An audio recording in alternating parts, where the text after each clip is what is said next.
At my wife's company dinner, my wife's coworker was laughing. How does it feel to be a loser? Your wife is the breadwinner of your home. Everyone laughed, including my wife, except me. I just smiled and asked the CEO, how does it feel to know that this loser owns 90% share of your company? The moment I said those words, his face turned pale. You know that feeling when you're standing in a room full of people, but you might as well be invisible? That's exactly where I found myself tonight, nursing a whiskey that tasted like disappointment at Dana's company dinner. The Hilton ballroom was all glitz and glamour, crystal chandeliers casting golden light over tables draped in white linen, waiters in bow ties weaving between conversations about quarterly reports and market projections. Everyone was dressed to impress, especially my wife Dana, who looked absolutely stunning in that emerald green dress that hugged her curves just right. She was in her element here, laughing with her colleagues, gesturing animatedly as she told some story about landing a big client. I watched her from across our table, feeling like a fish out of water among all these corporate sharks. These weren't my people. Hell, I wasn't even sure they were Dana's people, but she seemed to fit in seamlessly with their world of power suits and profit margins. Jordan. Travis's voice cut through my thoughts like nails on a chalkboard. Travis Miller, Dana's co-worker and the biggest pain in my ass at these events. The guy was all teeth and hair gel, the kind of dude who probably practiced his smile in the mirror every morning. He was holding his champagne glass high, swaying slightly from whatever he'd been drinking before dinner. Come on over here, buddy. I forced a smile and walked over to where he was standing with a small crowd of Dana's colleagues.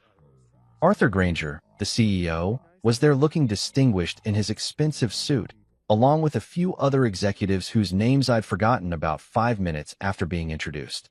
Dana appeared at my side, slipping her arm through mine with that practiced corporate wife smile she'd perfected over the years. So, Jordan, Travis continued, his voice getting louder as more people turned to listen. What's it like being married to our rising star here? He gestured toward Dana with his glass, spilling a little champagne on the white tablecloth. Must be nice having a sugar mama, huh? A few people chuckled, but I kept my expression neutral. This wasn't the first time Travis had taken shots at me, and it probably wouldn't be the last. The guy had some weird complex about successful women, especially when their husbands weren't climbing the corporate ladder right beside them. I mean, seriously though, Travis pressed on, clearly enjoying himself now that he had an audience. What do you even do all day while Dana's out here crushing it in the business world? Play video games. Watch Netflix. More laughter rippled through the group. I felt Dana's grip tighten on my arm, but when I glanced at her, she wasn't looking at me with concern or anger on my behalf. She was smiling that same practice smile, like this was all just harmless fun between friends. Travis, Arthur interjected with a diplomatic chuckle, maybe we should. No, it's fine. Travis waved him off, his voice rising even higher. I'm genuinely curious. I mean, Jordan seems like a nice enough guy, but let's be real here. He turned to face me directly, his eyes glassy from the alcohol. What's it like being a loser? Must be strange having your wife pay all the bills, right? The words hit me like a slap across the face. The entire table went quiet for a heartbeat, then erupted in laughter. Even some people from neighboring tables turned to see what was so funny. And there, right next to me, was Dana, laughing along with the rest of them. Not uncomfortably, not apologetically, but genuinely amused by her colleague's assessment of her husband. Something cold settled in my chest as I watched her laugh. After 15 years of marriage, after everything we'd been through together, she was laughing at me being called a loser. In front of all these people who barely knew me, who had no idea what I'd sacrificed or what I'd built before I decided to step back from the spotlight. I stood there for a moment, letting the laughter wash over me, feeling smaller and smaller with each passing second. Then something shifted inside me. Maybe it was the whiskey, maybe it was years of biting my tongue at these events, or maybe I was just tired of being treated like Dana's accessory instead of her equal. I smiled, not the forced smile I'd been wearing all evening, but a genuine one that probably looked a little scary given the circumstances. The laughter started to die down as people noticed my expression. You know what, Travis? I said, my voice calm and steady. You're absolutely right. It must seem pretty strange from where you're sitting. I turned to Arthur Granger, who was looking increasingly uncomfortable as he sensed the shift in the room's energy. "Arthur," I continued, still smiling that same unsettling smile. "How does it feel to know that this loser owns 90% of your company?"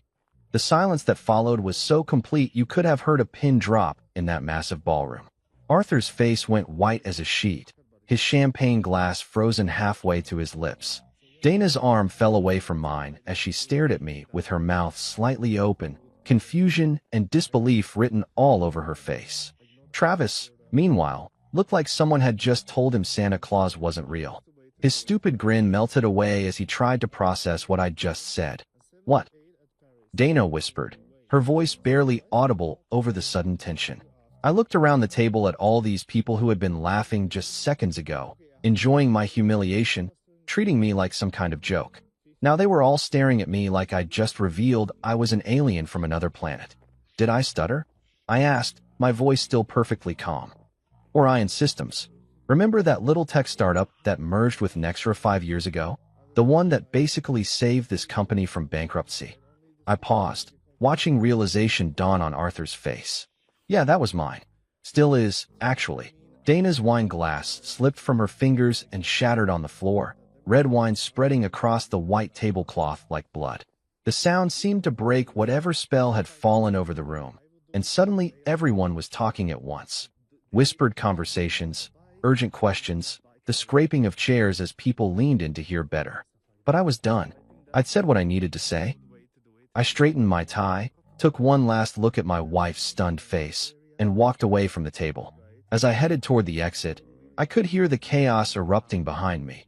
Arthur's panicked voice trying to restore order, Dana calling my name, Travis demanding to know if what I'd said was true. Just like that, the game had changed.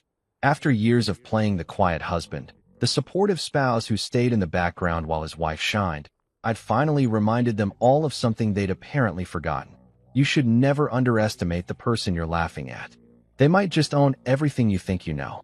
The hotel's marble floors echoed with each step I took toward the exit, but I could feel their eyes burning into my back like lasers. Every conversation in that ballroom had stopped dead, and I knew without looking that dozens of corporate vultures were craning their necks to watch the quiet husband make his dramatic exit. Good. Let them stare. Let them wonder how badly they'd screwed up by underestimating the guy they'd been treating like Dana's pet dog for the past 5 years. I was almost to the revolving doors when I heard the rapid click-clack of heels on marble behind me. Jordan, wait. Dana's voice was sharp with panic, cutting through the ambient noise of the hotel lobby. I didn't slow down. If anything, I picked up the pace, my hands shoved deep in my pockets as I navigated through clusters of tourists and business travelers. Jordan, damn it, stop.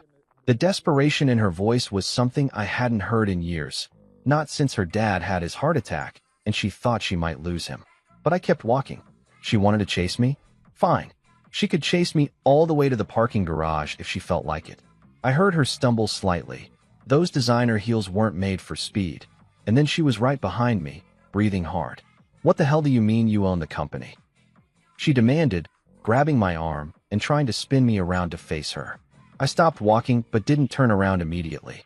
Instead, I stood there for a moment, listening to her ragged breathing, feeling the weight of her manicured fingers digging into my jacket sleeve. When I finally faced her, she looked like she'd seen a ghost. Her perfectly applied makeup was starting to smudge around her eyes, and that emerald dress that had looked so stunning an hour ago was now wrinkled from her sprint across the hotel. You really don't know, do you? I asked, studying her face carefully. The confusion there seemed genuine, but then again, Dana had always been good at playing whatever role the situation required. You honestly have no clue who you married. Don't be cryptic with me right now, she snapped, her corporate executive voice kicking in. Explain to me how you can possibly own 90% of Nextra when you've been unemployed for the past 3 years. Unemployed. The word hit me like a punch to the gut, even though I'd heard her use it before when talking to her friends. Never to my face, of course, but I'd overheard enough phone conversations to know how she really saw our arrangement. Her successful career, my retirement, that she apparently viewed as extended unemployment. That's what you think I've been doing. I laughed, but there was no humor in it. Sitting around unemployed while you bring home the bacon? Well, What else would you call it? She shot back, her voice rising. A few people walking past us turned to stare, but Dana was too worked up to care about making a scene. You haven't had a real job since you sold that little software company back in. That little software company, I interrupted, was Orion Systems. And I didn't just sell it, Dana. I merged it with a failing tech firm called Nexera Corporation. Ring any bells? The color drained from her face as the pieces started clicking together in her mind. I could practically see the gears turning as she remembered conversations from years ago, back when she was just a junior analyst and I was still actively involved in the business world. That's impossible, she whispered, but I could tell she was starting to remember. Orion Systems that was a major player. The merger saved Nexera from bankruptcy. It was worth millions. Try hundreds of millions, I corrected. And it wasn't worth that much. It is worth that much. Present tense, Dana. Because I never sold my shares. I just stepped back from day-to-day operations and let Arthur run the show while I focused on other things. Other things like what? She demanded. But her voice had lost its edge. Now she just sounded confused and maybe a little scared. Like being your husband, I said simply. Like cooking dinner every night while you worked late. Like handling the mortgage payments and the car insurance and all those boring financial details you never wanted to deal with. Like supporting your career while everyone assumed I was some kind of deadbeat. She stared at me for a long moment, and I could see her trying to reconcile the man she thought she knew with the reality standing in front of her. All those times she'd introduced me as someone who used to work in tech. All those dinner parties where she'd made jokes about me being retired at 45. All those corporate events where colleagues like Travis felt comfortable mocking me because she'd never bothered to set the record straight. Why didn't you ever say anything? She asked finally.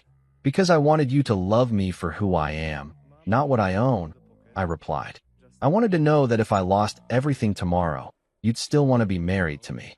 But the moment people thought I had nothing, they treated me like I was nothing, including you. The truth of that statement hung in the air between us like smoke. She opened her mouth to protest, but we both knew it was true. She'd laughed tonight. When Travis called me a loser, when he mocked me for being supported by my wife, when he basically called me a worthless piece of trash in front of a room full of people, she'd laughed right along with everyone else. I didn't know, she said weakly. You didn't want to know, I corrected. Every time someone made a crack about me being unemployed or living off your success, you just smiled and let it slide. You never once stood up for me or told them they had no idea what they were talking about. But Jordan, I really didn't. They'd all forgotten who I was. I interrupted, my voice getting harder. But I never forgot. I never forgot that Arthur Granger came to me 15 years ago, hat in hand, begging me to save his company from bankruptcy. I never forgot signing those merger documents that made me the majority shareholder of the new corporation. I never forgot that every paycheck you've ever gotten from Nexera was technically coming from me. Her legs seemed to give out a little, and she grabbed onto a nearby pillar for support. This is insane. You're telling me that all this time, while I've been working my way up the corporate ladder, fighting for promotions and respect, you've been working for your husband, I finished. Yeah, ironic, isn't it? I could see the implications hitting her like a freight train. Every meeting she'd attended, every decision she'd helped make, every time she'd felt proud of her independence and success, all of it had been under the umbrella of a company I controlled. Her colleagues, her career, her entire professional identity was built on a foundation I'd laid years before she even knew my name. So what happens now? She asked, her voice barely above a whisper. I looked at her standing there in that expensive dress, looking smaller and more vulnerable than I'd seen her in years. Part of me wanted to comfort her, to tell her everything would be okay, to go back to the way things were. But a bigger part of me, the part that had been humiliated and dismissed and laughed at, wasn't ready to forgive and forget. Now, I said, straightening my tie, now I stopped being the invisible man. I stopped letting people think I'm some kind of joke.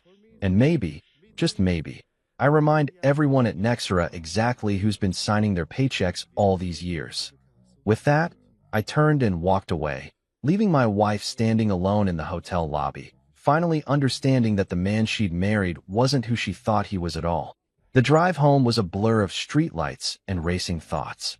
My hands gripped the steering wheel so tight my knuckles were white, and I kept replaying Dana's shocked expression over and over in my mind. The way her face had crumpled when the reality hit her. The way she grabbed that pillar like her whole world was falling apart. Which, honestly, it probably was. By the time I pulled into our driveway, the adrenaline from the confrontation was starting to wear off, replaced by something colder and more focused. I sat in the car for a moment, staring at our house. The house I'd bought with Orion money, though Dana had always assumed it came from some mysterious inheritance I'd mentioned years ago. Another lie of omission in a marriage apparently built on them. I walked through the front door and headed straight for my home office, the one room in the house that Dana rarely entered. She called it my man cave, which always made me cringe, but I'd never bothered to correct her. Let her think I spent my days in here playing fantasy football and watching YouTube videos. The truth was so much more interesting. My office looked ordinary enough from the outside.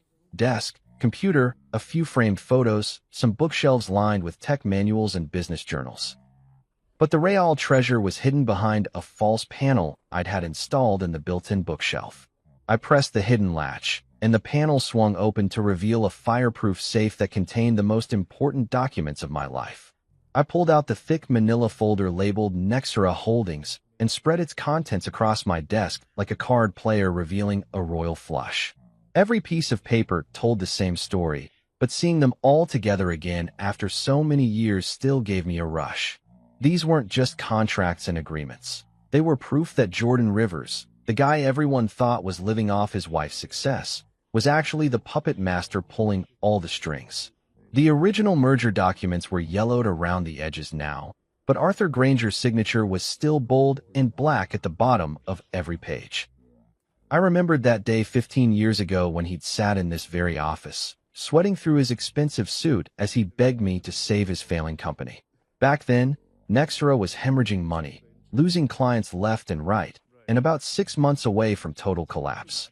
Arthur had heard through the grapevine that I was looking to expand Orion Systems, and he'd come crawling to me with an offer that was basically corporate surrender.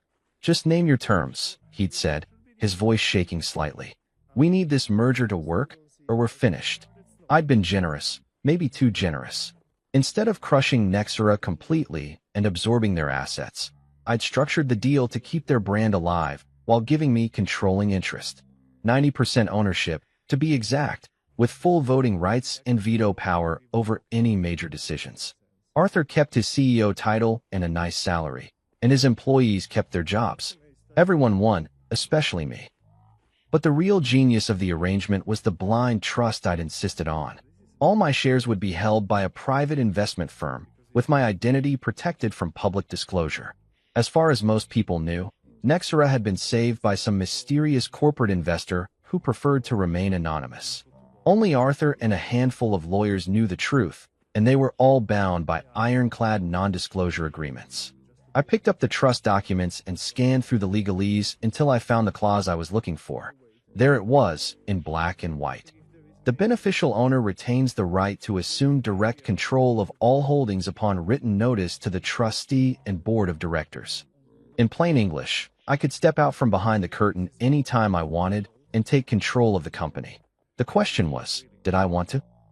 For the past 5 years, I'd been perfectly content to let Arthur run the day-to-day operations while I collected my dividends and enjoyed my quiet retirement. The money had always been more than enough. Hell, Dana's salary was basically pocket change compared to what Nexera was generating.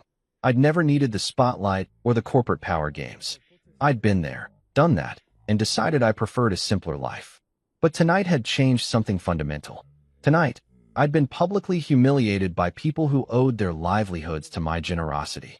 Travis Miller, that smug bastard, had called me a loser while cashing checks from a company I owned. Dana had laughed at jokes about her unemployed husband while building her career on the foundation I'd provided. Even Arthur, who knew damn well who I was, had just stood there and let it happen.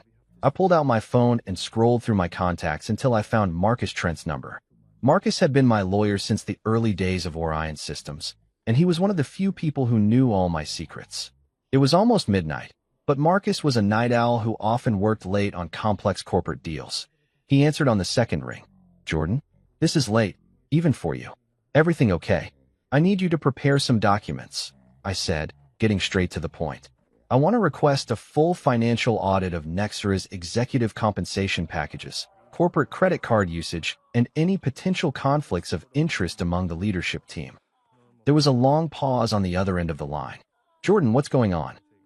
You haven't shown any interest in Nextra's operations for years. Let's just say I've had a wake-up call, I replied. Also, I want to schedule a meeting with the board of directors. It's time they met their largest shareholder face-to-face. Are you sure about this? Once you step out from behind the blind trust, there's no going back.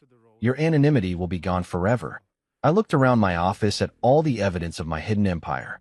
Financial statements showing profits that would make Dana's head spin. Email correspondence with CEOs of Fortune 500 companies who still considered me a major player in the tech world. Stock portfolios that had been quietly growing for years while everyone assumed I was some kind of house husband. Marcus, I said, I've been invisible for too long. It's time to remind people who they're dealing with. All right, he said, and I could hear him already reaching for his legal pad. I'll have the audit request ready by morning, and I'll reach out to the board to schedule an emergency meeting. But Jordan, whatever happened tonight, just make sure you're doing this for the right reasons.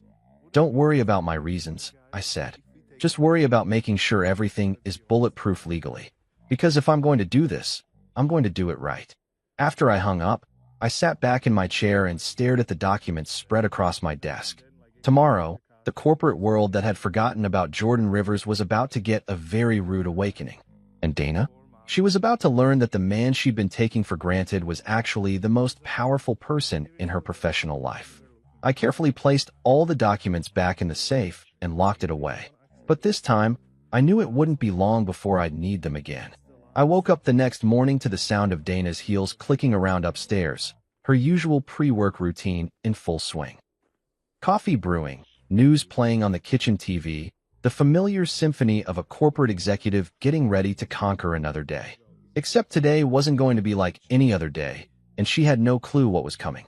I stayed in bed for a few extra minutes, listening to her move around the house. Through the thin walls, I could hear her talking on the phone, probably to her assistant, going over her schedule, discussing client meetings and quarterly reports. The same conversations she'd been having for years, blissfully unaware that every decision she made at work ultimately flowed through me. When I finally made it to the kitchen, she was standing by the counter in her navy blue power suit, scrolling through emails on her phone while sipping coffee from her favorite mug, the one that said Boss Lady in gold letters. I'd bought it for her as a joke on her birthday last year, but she'd actually started using it unironically. Morning, she said without looking up from her phone. Her voice was carefully neutral, like she was trying to pretend last night's bombshell revelation had been some kind of weird dream. Morning, I replied, pouring myself a cup of coffee and leaning against the counter. Sleep well. She finally glanced at me, and I could see the confusion and worry still swimming in her eyes. Jordan, about last night. Don't. I cut her off gently. We don't need to make this into some big dramatic thing. You were just having fun with your coworkers. I get it. The relief that washed over her face was almost painful to watch. She actually thought I was going to let it slide, go back to being the quiet husband who smiled and nodded while her colleagues treated me like furniture. They were just joking around, she said, the words coming out in a rush. You know how Travis gets when he's been drinking. He doesn't mean anything by it. Of course not, I agreed, taking a sip of my coffee. He was just being Travis. No harm, no foul, right? Exactly. She looked so relieved she might have hugged me if she wasn't worried about wrinkling her suit. I'm glad you're not going to make a big deal out of it. I mean, we both know you're not actually. You know, unemployed or whatever. You've got your investments and your consulting work. Right? I nodded. My little side projects. She kissed me on the cheek before heading toward the garage, her heels clicking with renewed confidence. I'll probably be late tonight. We're working on the Morrison account, and you know how demanding those clients can be. I won't wait up, I said. After she left, I sat at the kitchen table with my laptop and started typing. The first email was to Arthur Granger, short and sweet. Arthur, I need to discuss some concerns about Nextra's corporate culture and leadership practices. Please provide a full breakdown of executive compensation packages, expense accounts, and any potential conflicts of interest among senior staff.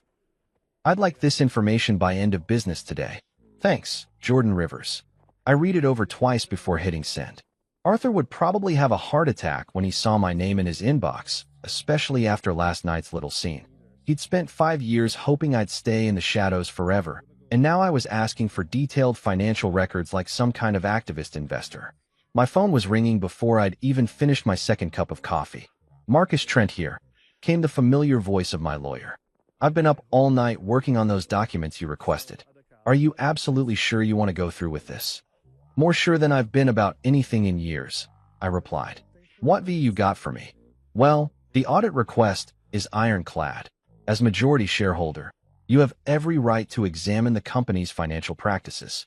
I've also drafted a formal notice to the board requesting an emergency meeting. But Jordan, once I send these documents, there's no putting the genie back in the bottle. Everyone's going to know who you are. Good, I said. I'm tired of being anonymous. There's something else, Marcus continued, and I could hear papers rustling in the background. I did some preliminary research on Nextra's recent activities, and there are some red flags. That Travis Miller you mentioned? He's been steering contracts toward a construction company owned by his cousin. Nothing technically illegal, but definitely ethically questionable.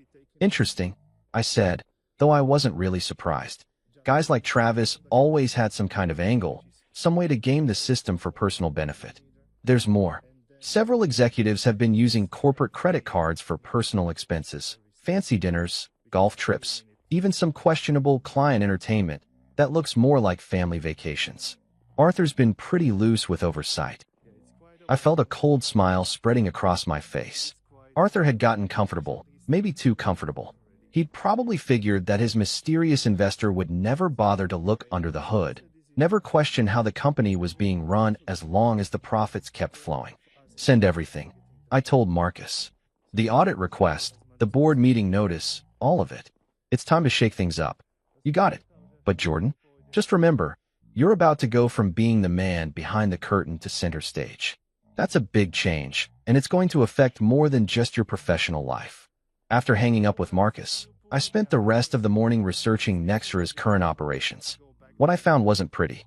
Arthur had let standards slide, allowed a toxic culture to develop, and turned a blind eye to questionable practices as long as the bottom line looked good.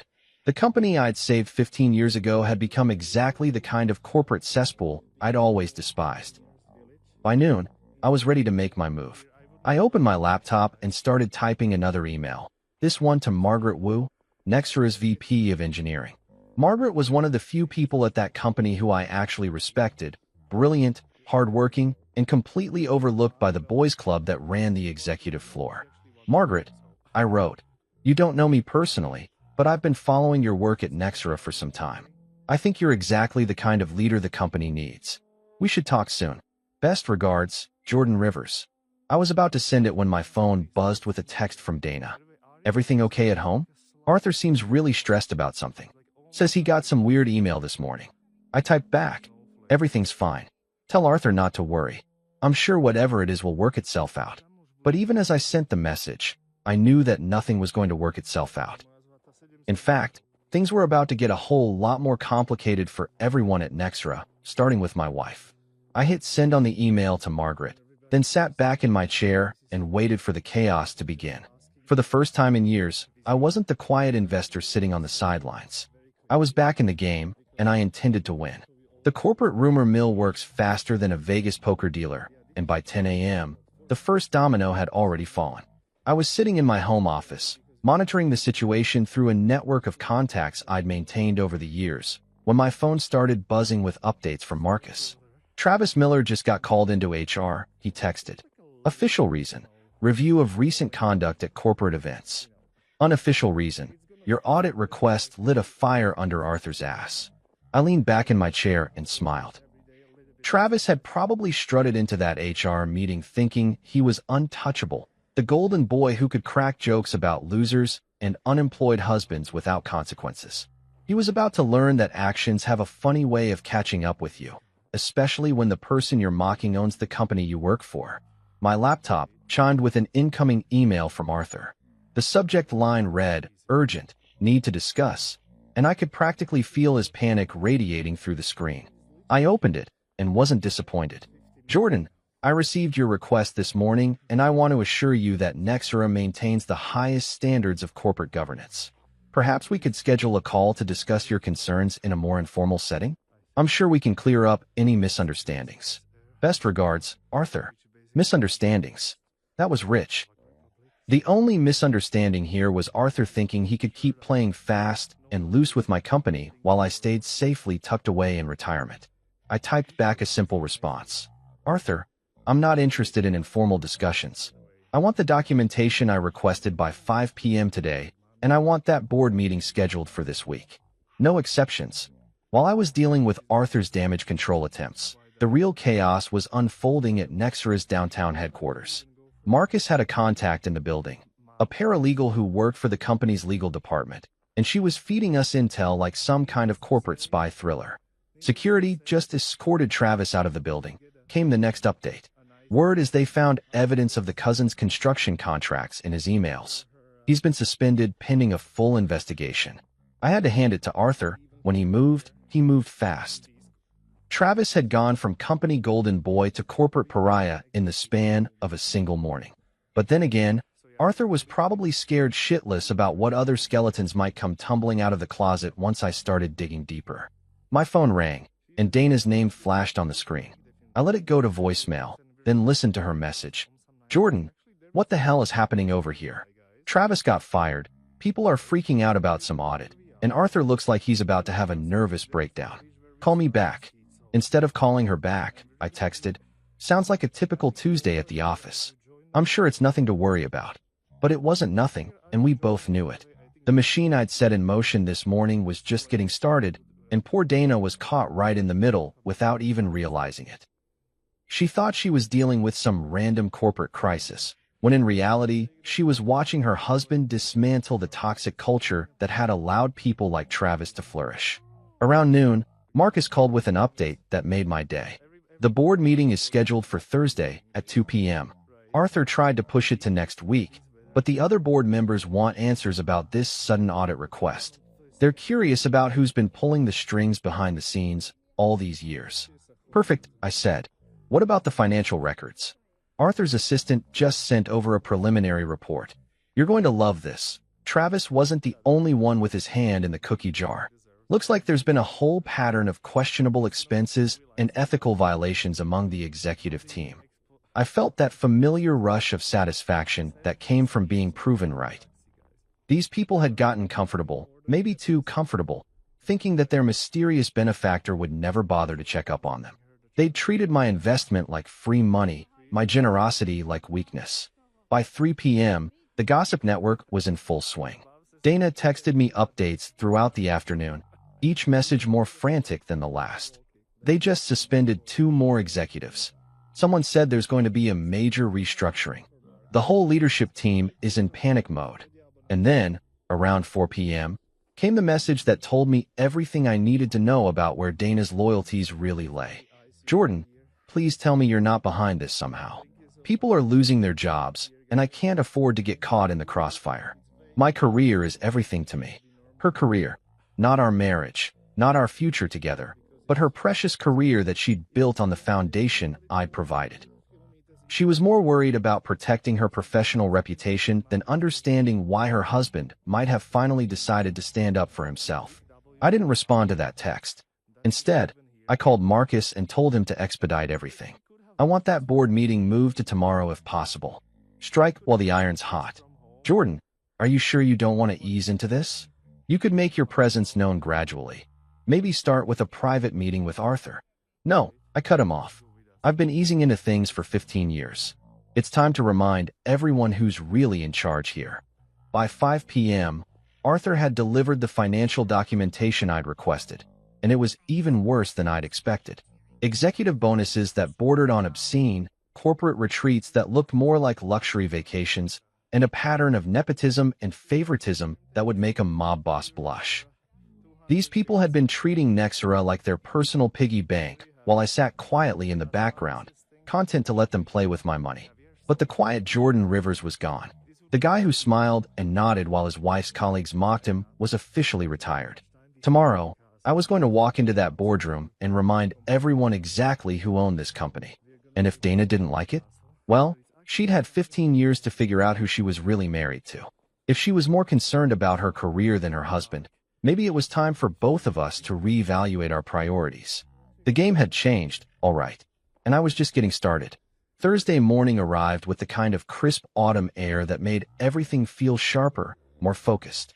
I stood in front of my bedroom mirror, adjusting the tie on a suit I hadn't worn in 3 years. Charcoal gray Armani. Perfectly tailored, the kind of power suit that cost more than most people's monthly salary. Dana had already left for work early, claiming she had damage control meetings to attend before the mysterious board meeting that had everyone at Nextera walking on eggshells. The irony wasn't lost on me. My own wife was trying to protect herself from the fallout of my decisions, completely unaware that she was married to the eye of the storm. The drive to Nextera's headquarters felt like traveling back in time. I'd been to this building countless times over the years, but always as Dana's quiet husband, the guy who occasionally showed up to holiday parties and company picnics.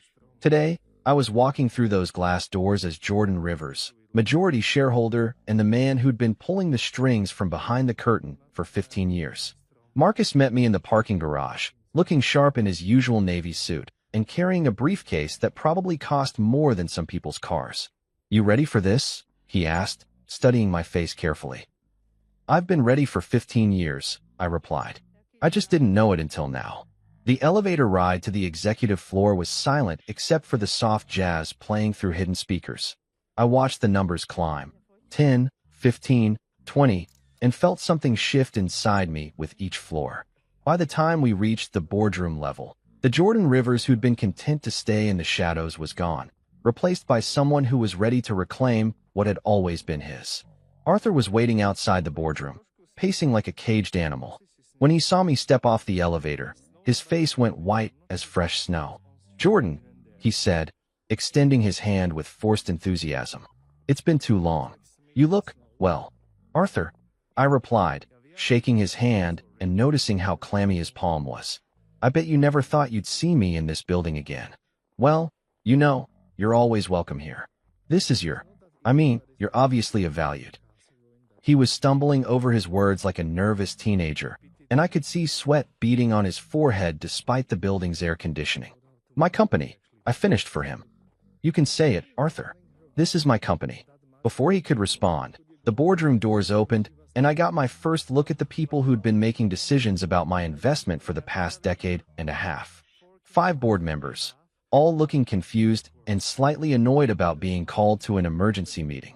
They probably thought this was about some minor crisis that Arthur could handle with his usual corporate double talk. They were about to learn how wrong they were. "Gentlemen," Arthur announced as we entered the room, "I'd like you to meet Jordan Rivers." The silence that followed was beautiful. You could practically see the mental gymnastics happening as they tried to place the name. Jordan Rivers, or had they heard that before? Then, one by one, recognition dawned on their faces like sunrise breaking over a mountain range. "Wait," said Patricia Hensley, the only woman on the board. "Jordan Rivers as in, the Orion Systems Jordan Rivers?" "The very same," I said, taking my seat at the head of the table like I owned the place. Which of course I did. "Nice to finally meet you all in person." The next few minutes were a masterclass in corporate panic. Board members frantically shuffling through papers, whispered conversations, confused glances exchanged across the mahogany table. Arthur looked like he wanted to crawl under the conference table and disappear. "I think there's been some confusion," said Robert Chun, the board's treasurer. "Our records show that Orion Systems was acquired through a blind trust arrangement. The beneficial owner's identity has always been confidential." "Not confidential," I corrected. "Just private. There's a difference." "Arthur here has known exactly who I am from day one. Haven't you, Arthur?" Arthur cleared his throat and nodded reluctantly. "Yes. Well, Mr. Rivers preferred to maintain his anonymity while the company established its new direction after the merger." 15 years is a long time to establish direction," I said, opening the briefcase Marcus had prepared. "Long enough for some people to forget that actions have consequences." I spread the financial documents across the table like a dealer laying out cards. Executive compensation reports, expense account summaries, the evidence of Travis's nepotistic dealings, and a whole lot more that painted a picture of a company that had lost its way. This is what I've been paying for. I continued, my voice calm, but carrying an edge that made everyone sit up straighter. Executives using corporate credit cards for family vacations, hiring practices that favor friends and relatives over qualified candidates, and a company culture that thinks it's acceptable to mock and belittle people without consequences. Patricia leaned forward, studying the documents. These are serious allegations, Mr. Rivers. If even half of this is accurate, it's all accurate, I assured her. And it's just the tip of the iceberg. You see, when you think the boss is never watching, you tend to get sloppy.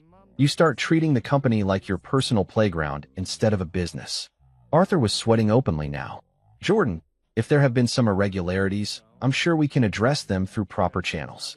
The proper channel, I interrupted, is me standing up and taking control of the company I've owned all along. Which brings me to why we're all here today. I pulled out one final document.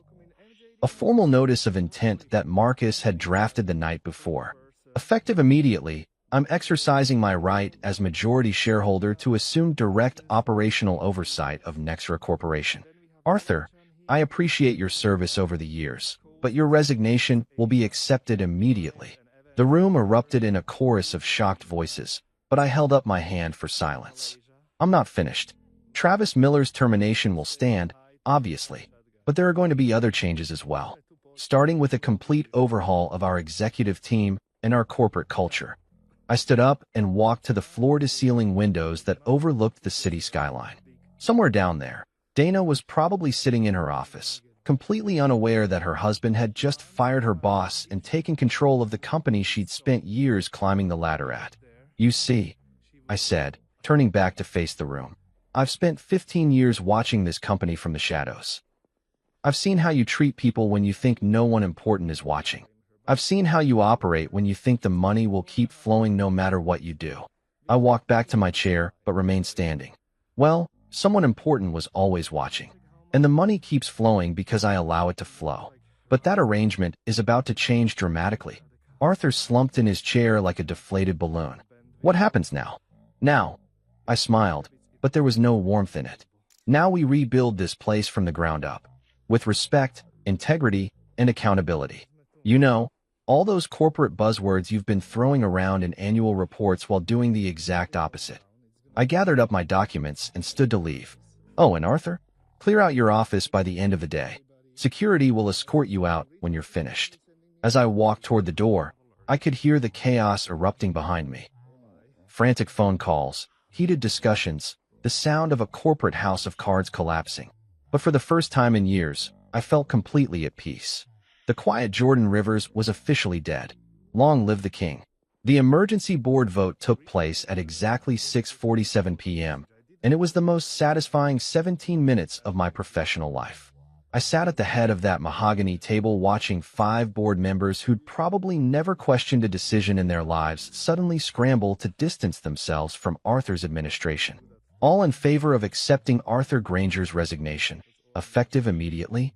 I asked, even though we all knew it wasn't really a resignation when you're escorted out by security. 5 hands shot up without hesitation. Even Patricia Hensley, who'd worked with Arthur for over a decade, voted to cut him loose. Corporate loyalty was a beautiful thing until it threatened your own position. Motion carries, I announced. Now, let's talk about restructuring.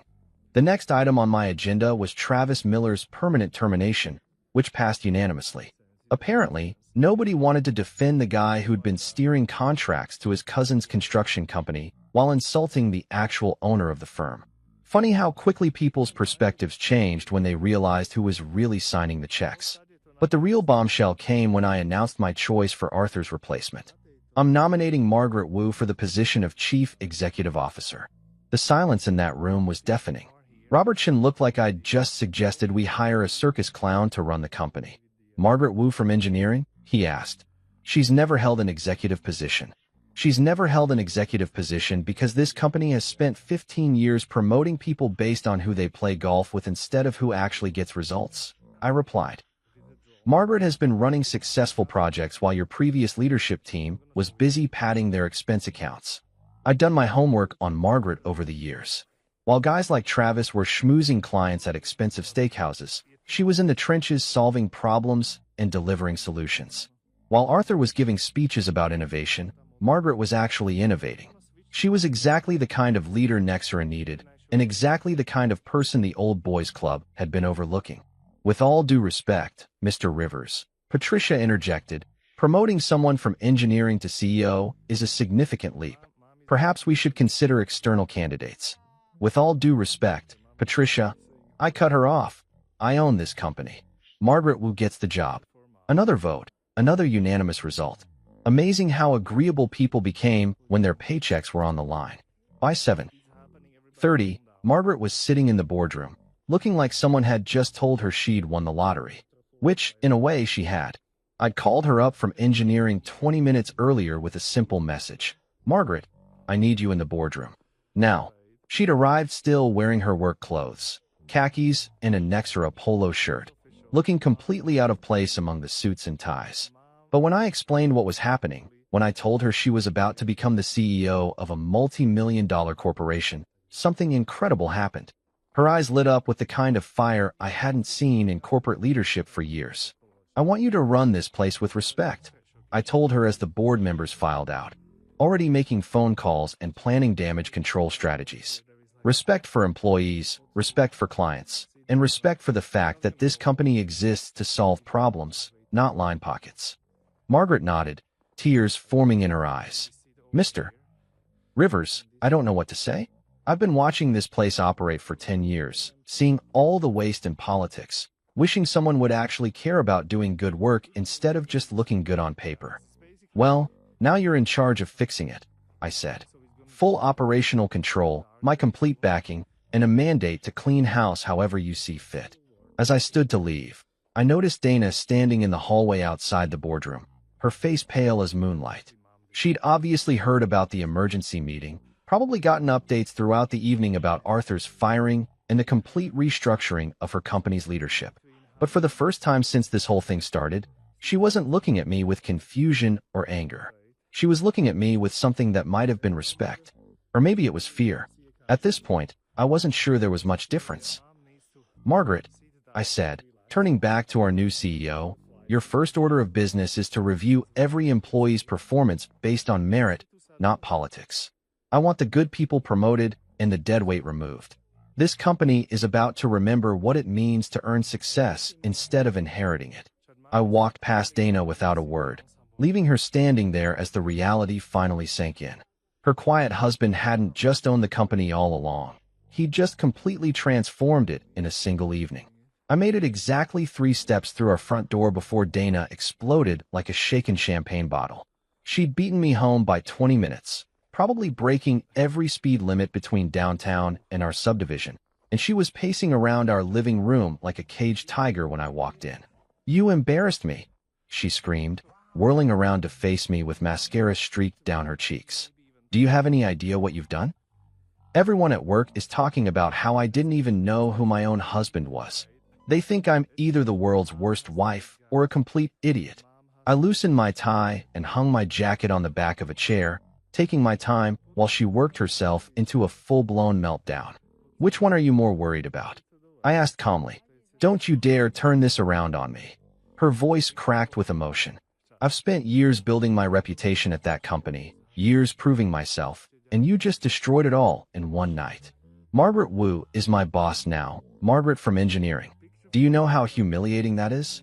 About as humiliating as having your coworkers call your husband a loser while you laugh along.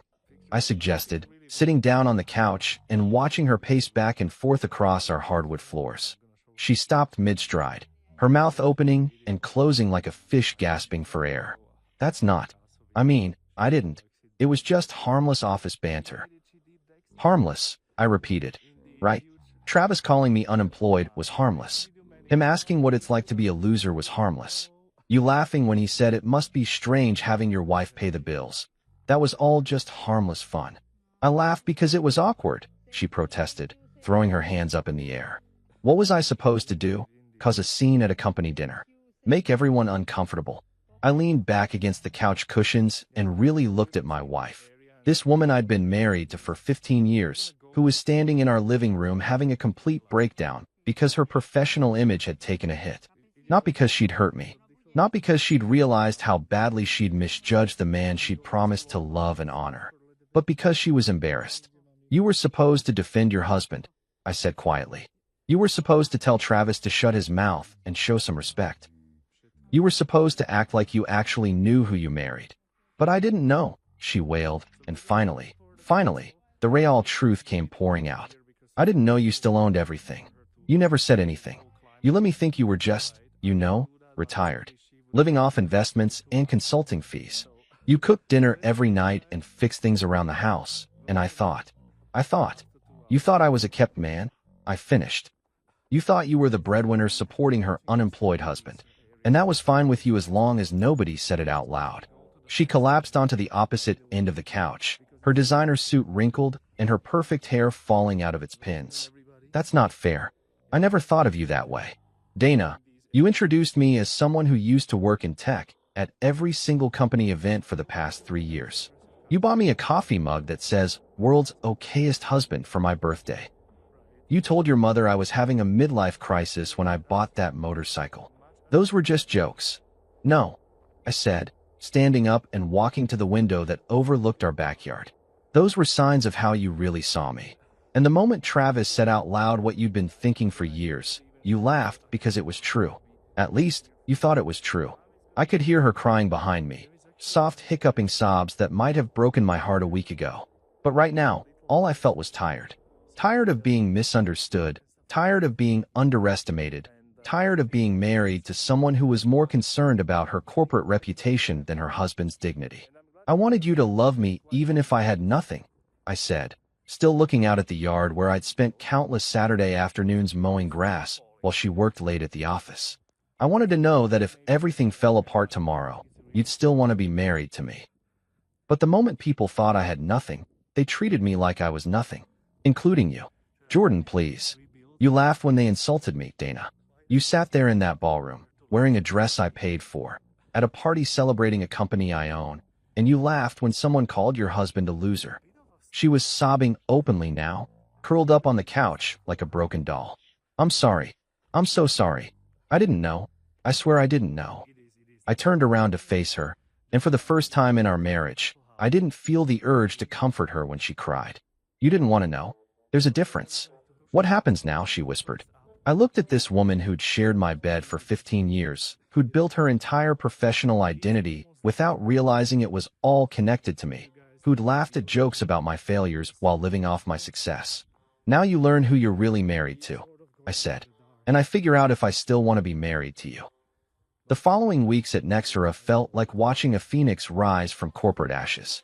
I started showing up to the office regularly for the first time in years, not as Dana's quiet husband, but as Jordan Rivers, the guy who'd been pulling the strings all along. The transformation was incredible to witness. Margaret hit the ground running like she'd been born for this job.